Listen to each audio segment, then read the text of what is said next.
Good morning class 9। इसके पहले week मैंने आपको एकांकी संचय चैप्टर 1 संस्कार और भावना के वर्कबुक को डिस्क्राइब किया था और बाकी बचे को मैं आज डिस्क्राइब कर दे रही हूँ। 7 नंबर एक्सट्रैक्ट। नहीं भाभी, मैं नहीं छोड़ सकूँगी, चाहूँ तब भी नहीं। सुनकर वे मुस्कुराई, कहने लगी, अच्छा अब छोड़ो इन बातों को, अभी तो आई हो और अभी ले बैठी है पचड़े तक मैंने आपको समझाया था। अभी हम 8 नंबर चलेंगे। कहते हैं चेतन से अचेतन अधिक शक्तिशाली है। चेतन कॉन्शियस माइंड, अचेतन अनकॉन्शियस माइंड, उसमें अधिक आकर्षण है, इसलिए तुम एक दूसरे के प्रति खींचे। ये माँ उमा से कह रही हैं। चाहे वह प्रेम था, चाहे घृणा थी, किसी भी कारण से, पर असल बात रक्त के खिंचाव की थी। वह होकर रही। काश की, स्वर डूबता है, काश कि मैं निर्मम हो सकती, निर्मम जिसमें माया ममता नहीं होती। काश कि मैं संस्कारों की दास्तां से मुक्त हो सकती। संस्कारों की दास्तां पुराने रीति रिवाजों और रूढ़ियों को नहीं छोड़ना। चेतन से अचेतन अधिक शक्तिशाली है। कथन का आशय यह है कि अगर हमें कोई अच्छा लगता है तो हम अच्छा और बुरा कुछ नहीं सोचते हैं और उसको पसंद करने लगते हैं और उसके लिए पूरा संसार छोड़ने को तैयार रहते हैं। उसी तरह यदि हम किसी से घृणा करने लगते हैं तो बिना सोचे समझे, जैसे कि उमा अविनाश की पत्नी से लड़ने चली गई थी। ठीक है। हाँ नंबर, तुम एक दूसरे के प्रति खींचे। एक दूसरे शब्द का प्रयोग उमा और अविनाश की पत्नी के लिए किया गया है, क्योंकि उमा भले ही लड़ने गई थी पर गई तो अविनाश की पत्नी के पास ही थी। रक्त के खिंचाव से क्या अभिप्राय है? वह होकर रही। वक्ता ने ऐसा क्यों कहा? रक्त के खिंचाव से अभिप्राय यह है कि यदि खून का रिश्ता होता है तो उनका आपस में आकर्षण होना स्वाभाविक होता है, जिस प्रकार की उमा और अतुल न चाहते हुए भी अविनाश के घर जाते थे और उमा भी लड़ने ही सही पर गई जरूर थी। घ नंबर, वक्ता किन संस्कारों की दास्तां से मुक्त नहीं हो पाता, स्पष्ट कीजिए। वक्ता माँ है और वो अपने पुराने रीति रिवाजों और रूढ़ियों से मुक्त नहीं हो पाती हैं। उन्हें समाज का डर है और जिसके कारण वो अपने बेटे को भी छोड़ देती हैं, क्योंकि उसने विजातीय लड़की से विवाह किया है, लेकिन अपनी संस्कारों की दास्तां से अपने आप को मुक्त नहीं कर पाती है। 9 नंबर एक्सट्रैक्ट। हाँ, उसी ने कहा था, मैंने उसे बहुत समझाया, यानी माँ ने अविनाश को बहुत समझाया था कि वो विजातीय विवाह ना करे, अपने प्रेम की दुहाई दी, पर वह सदा यही कहता रहा, माँ, संतान का पालन माँ बाप का नैतिक कर्तव्य है। वे किसी पर एहसान नहीं करते, केवल राष्ट्र का ऋण चुकाते हैं। वे ऋण मुक्त हों, यही उनका परितोष है। इससे अधिक मोह है, इसलिए पाप है।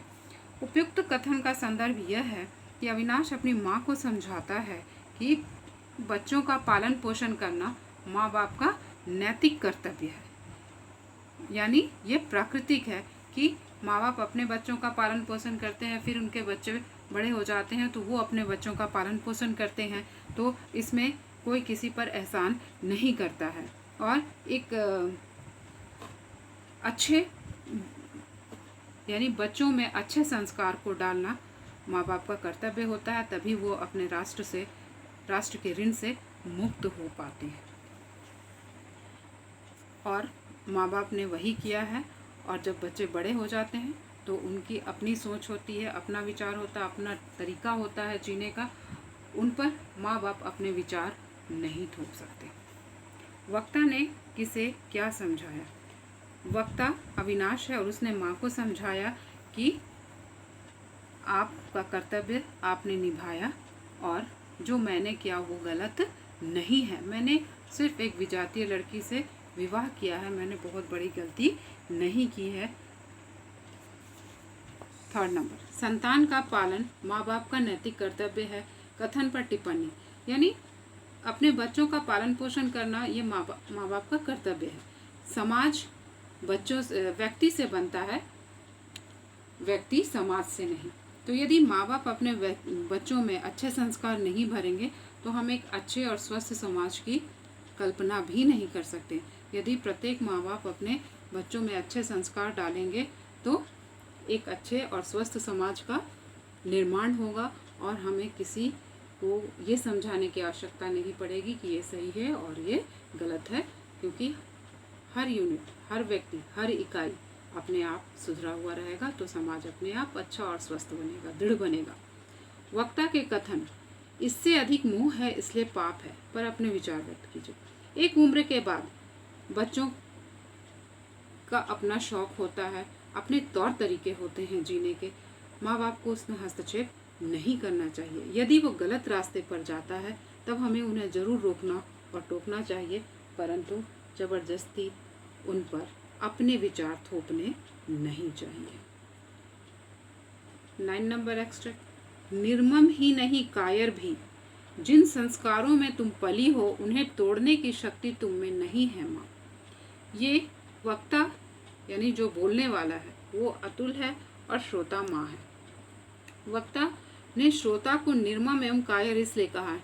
निर्मम इसलिए कहा कि उसने अपने बेटे को इसलिए घर से निकाल दिया कि उसने एक विजातीय लड़की से विवाह किया, और कायर इसलिए कि उनमें पुराने संस्कारों को तोड़ने की, पुराने रीति रिवाजों को तोड़ने की शक्ति नहीं है।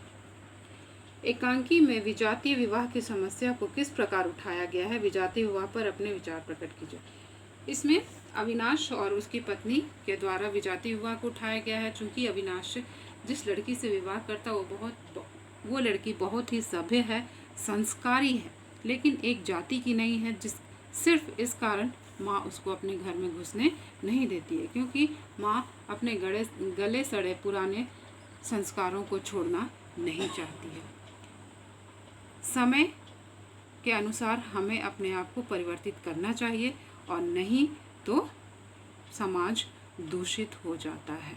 और इस पर आप अपने विचार व्यक्त कीजिए। इसमें मैं आपको नहीं बताऊंगी, आप मुझे लिख कर बताइएगा व्हाट्सएप पे। माँ अविनाश के यहाँ जाने को तैयार हो जाती है। आपने शुरू में ही कहा था कि जिन पर हम अपने प्राण देकर भी जिनको मानने को तैयार नहीं रहते हैं, एक दिन ऐसा आता है कि हमें उसे मानना पड़ता है। जब माँ को ऐसा लगता है कि अविनाश तो अभी अभी भयंकर बीमारी से उठा है और अभी वो बहुत कमज़ोर है, ऑफिस भी नहीं जा पा रहा है, और ऐसे में उसकी पत्नी बीमार हो गई है, तो यदि उसकी पत्नी मर जाती है तो अविनाश भी मर जाएगा। माँ की ममता उमड़ आती है और वो अपने आप को उन सड़े गले संस्कारों की दास्तां से मुक्त करती हैं और अविनाश को लाने के लिए तैयार हो जाती हैं। संस्कार और भावना कहानी का संदेश, आप संदेश को यहाँ देख सकते हो पेज नंबर 6 में, कि प्रस्तुत कहानी में संस्कारों की पृष्ठभूमि और भावना के आवेग का द्वंद्व मार्मिक ढंग से उजागर किया गया। यानी एक तरफ संस्कार है और एक तरफ भावना है। संस्कार माँ के पैरों में बेड़ियाँ डाले हुए है और भावना अंत में उस बेड़ियों को तोड़ देता है और अपने बेटे को अपने घर उस विजातीय लड़की के साथ अपनाने में माँ सफल हो जाती है। ये पेज नंबर 6 में। नेक्स्ट, जिन बातों का हम प्राण देकर भी विरोध करने को तैयार रहते हैं, एक समय आता है जब चाहे किसी कारण से भी हो, हम उन्हीं बातों को स्वीकार कर लेते हैं। उपयुक्त कथन का आशय यह है कि एक समय था कि माँ अपने संस्कारों के कारण अपने बेटे को, बड़े बेटे अविनाश को घर में आने नहीं देती है, क्योंकि उसने एक विजातीय लड़की से विवाह किया है। लेकिन आज एक ऐसा समय है कि वो खुद उसे लेने उसके घर जा रही हैं उसकी पत्नी के साथ। संस्कार और भावना शीर्षक एकांकी में किस समस्या को उजागर किया गया है? संस्कार और भावना शीर्षक कहानी में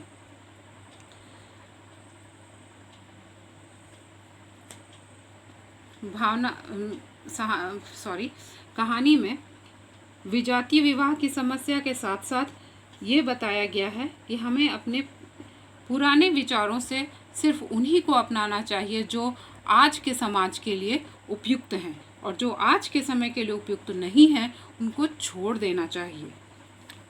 माँ के व्यवहार में किस प्रकार बदलाव आया?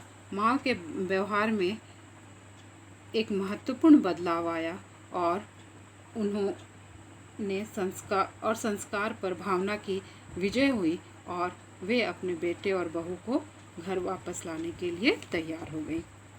एकांकी के शीर्षक की सार्थकता पर विचार कीजिए। संस्कार और भावना, जिसमें माँ अपने पुराने संस्कारों को छोड़ देती है, उसकी दास्तां से मुक्त हो जाती है और उनकी भावना उन पर हावी हो जाती है और वो अपने बड़े बेटे और बहू दोनों को ही घर वापस ले आती हैं। ऐसे आप इसकी सार्थकता को एक बार यहाँ भी पेज नंबर 6 में देख सकती हैं। एकांकी का शीर्षक सार्थक, उद्देश्यपूर्ण तथा समीचीन है। एकांकी की सारी घटनाएं संस्कार और भावना के द्वंद्व के चारों ओर घूमती हैं कि माँ एक तरफ संस्कारों में पुराने रीति रिवाजों में, रूढ़ियों में बंधी हुई हैं, जिसके कारण वो अपने बेटे और विजातीय बहू को नहीं अपनाती हैं, और दूसरी ओर जब बेटा बीमार पड़ता है और उसके ठीक होने के बाद बहू बीमार पड़ जाती है तो भावना उन पर हावी हो जाती है और माँ उनको अपना लेती है। Last extract.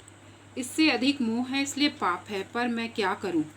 मैं जो इससे अधिक है उसी को पाने को आतुर हूँ। मैं ही क्यों, सभी माता पिता यही चाहते हैं। तभी मैं समझती हूँ उस डाकिनी ने मेरे बेटे को मुझसे छीना है, पर वास्तव में दोष उसका नहीं।